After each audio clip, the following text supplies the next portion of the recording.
just hand over to Tom to do a small wrap up from the workshop and to close off the day.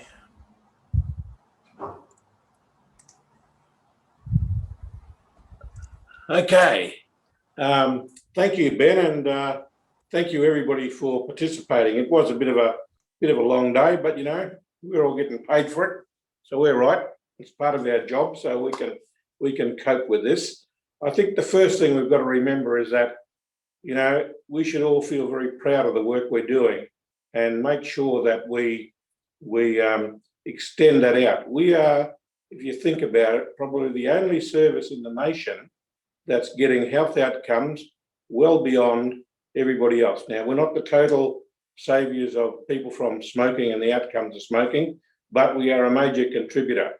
And, we saw Raglan's slide talking about, since 2005, I think it was, that, we saw 50,000 people give up smoking, and 23,000 lives have been saved. No other health service can claim any of that, and even though we're not the only party in this process, we are a major contributor. So remember that always, that the work that we are doing is so important for Aboriginal and Torres Strait Islander people, and that we're at the forefront of what's happening. Look, I think the 2 days, 2 half days were good. I'm keen to see, some of the reports, particularly, the offline work that was being done, and to make sure that we had, or to see what the learnings were and the sort of strategies. And I'm keen to find out if everybody participated in that exercise, because it's difficult in only having 2 or 3 people report back to know how many people actually contributed to the exercise. But, we don't hold these workshops because we like holding them. We hold them, because they're important, and they're an opportunity for you out there in the field who don't get to talk to the bureaucrats, or to myself, the Davids, and so forth. Raglan, his presentation, to be able to ask those really probing questions that you need to ask. And of course, you see the MBPU a lot more than you see us. But this is the opportunity. So really, if there's one thing, the next time we get together, we need much more activity from more people rather than just a handful of people who contributed. Now, I didn't see all the chats, and maybe there was a lot of info coming through on the chats. But remember, you're part of a team and part of a really big exercise, and it's an exercise that we want to see extended beyond 30th of June next year, when the current funding ceases. So we've got to do all those things, like make sure that we share our resources.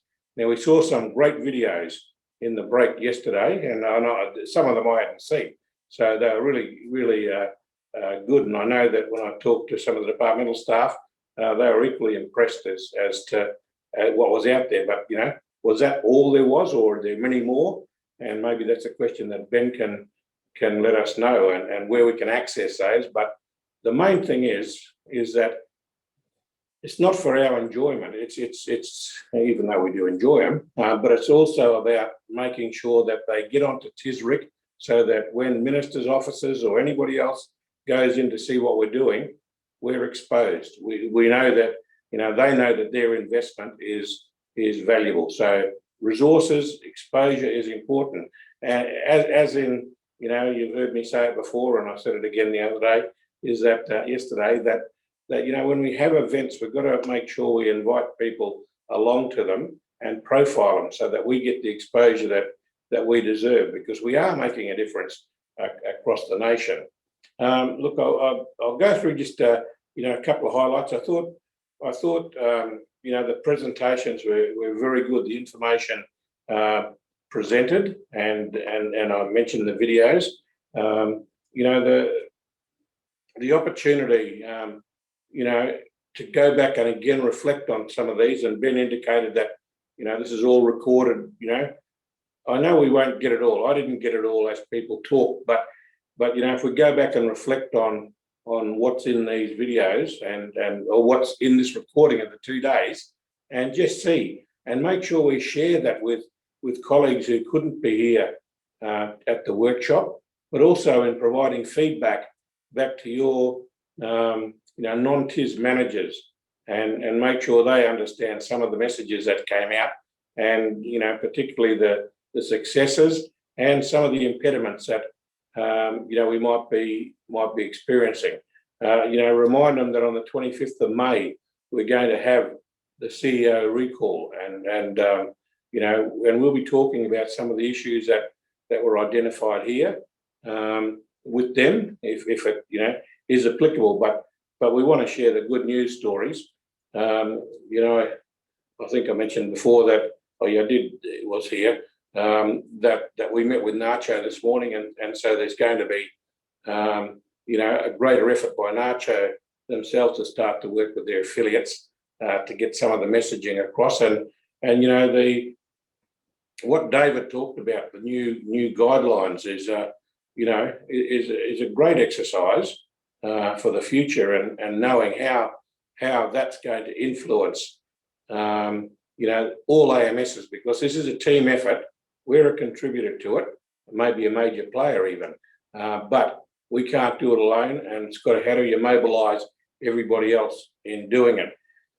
I think the presentations today, it was really refreshing to hear what was it Claudine had said, about the messaging and getting in the mindset and understanding where your client base and what their thinking might be, and then start to reflect some of the work, the messaging out to that level. I'm sure we do it in some way already, because we are effective, but maybe it's taking that little bit of focus. I like the one thing she did say that I hadn't really thought about, and I think this is what she said, is that if you got somebody that's toxic, a toxic friend, you try and change them and move them along, and that's exactly what we've got to, the sort of analogy we've got to use with our client base when we're giving sessions, is that you don't like bad friends, and so you get rid of them. And tobacco, often people think that their friend is their bad friend, so that's why they've got to get rid of it, and use those sort of analogies that people can relate to. I picked up in some of the conversation that there are still restrictions or bottlenecks for the clearance of social media activities.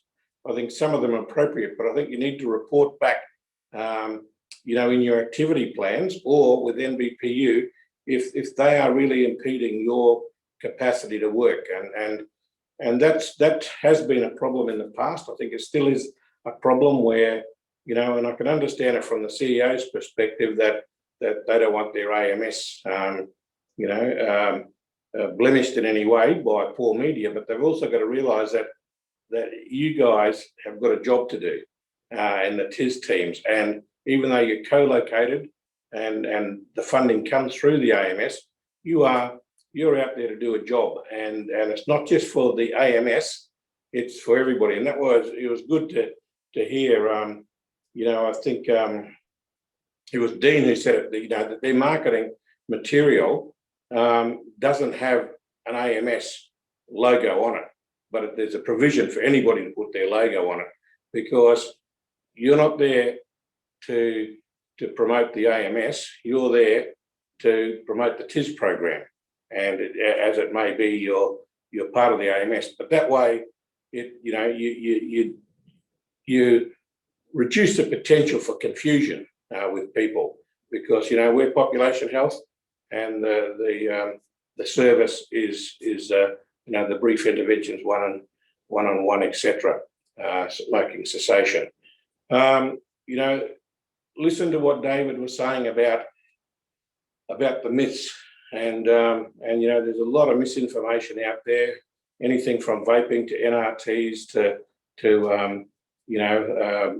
the efficacy of a whole lot of different treatments, and that's true. Some will work for some and some won't, but we've got to be able to say, when people just come up with this misinformation, we need to correct it immediately and target, if there are common myths out there, target how we can address them to overcome them.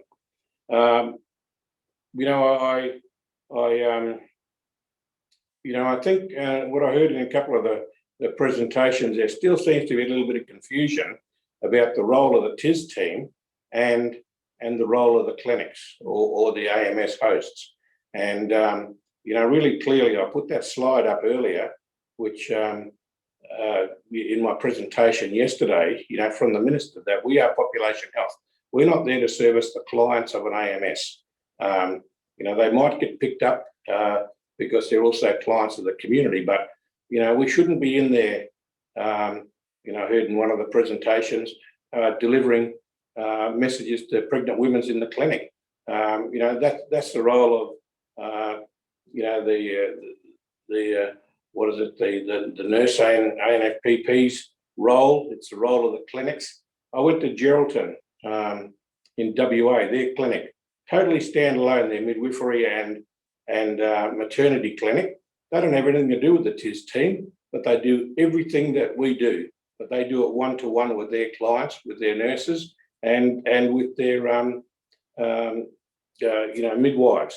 And also they work with the men as well as, or the partners as well as the pregnant mothers. So that I think really identifies how it is the role of the AMS, not our role to be working with those clients who come to the AMS. So that's something we need to look at, and separately we'll come back and talk about that in there. Just in this last session, which was really good, and Ben, it'd be good if that is circulated, and when it does get circulated, so that we can, it's too small on my screen to be able to read too much, but it'd be good to sit down and analyse what it was, what was being said, because I think there's, some of those issues about, not having enough time or being restricted in being able to visit communities for any duration. That shouldn't be the case. This is the most generously funded program that the AMS has got. There is no impediment on funding to get everybody out to communities and to spend as much time as you need to spend out in a remote community. We haven't had any AMS come back to us and say, look, we've run out of money. What we have is a whole lot of unexpended money every year wanting to be carried over. And, that just can't happen into the future, because it creates a vulnerability for the whole program if we can't spend the money we're given. We're not likely to get any more. So, that's one of those myths that might exist. Also, I think, one of the issues is that our teams don't know what our budgets are. And, and that's been a common theme for years now, because it's controlled by another entity. And I must say that this differs between, if you're a non-AMS, the teams know what their money is and how to use it, and they have control of it. Once it gets into the AMS system, that's when it becomes a real challenge for some. And, we've got to address that. But I think overall, it was a good workshop. I just encourage you to really do that planning that's needed. And I think, the new Boundaries app, when you have a look at that and you start to understand how much you can drill down to the local community, understanding the demography of that community, and the organisations that are there, how close it is to an AMS, you can do a lot of planning even before you set foot out of the office. And that's what you've got to do, because the TIS program is an outreach program.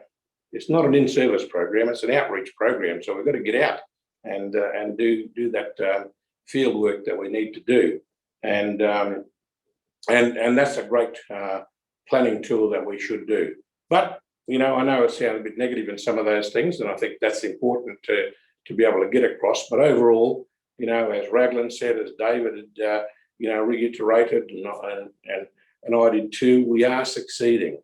And even though they might be small, gains in some areas, they're greater in other areas. You can just imagine how much gain we would get if we were able to fully utilise, what this program is about, and not end up with unexpended money at the end of the year. And I know that, people say, oh yeah, because we can't recruit staff. Yeah, you might not be able to recruit full-time staff, but you can utilise the services of other agencies to do your work for you.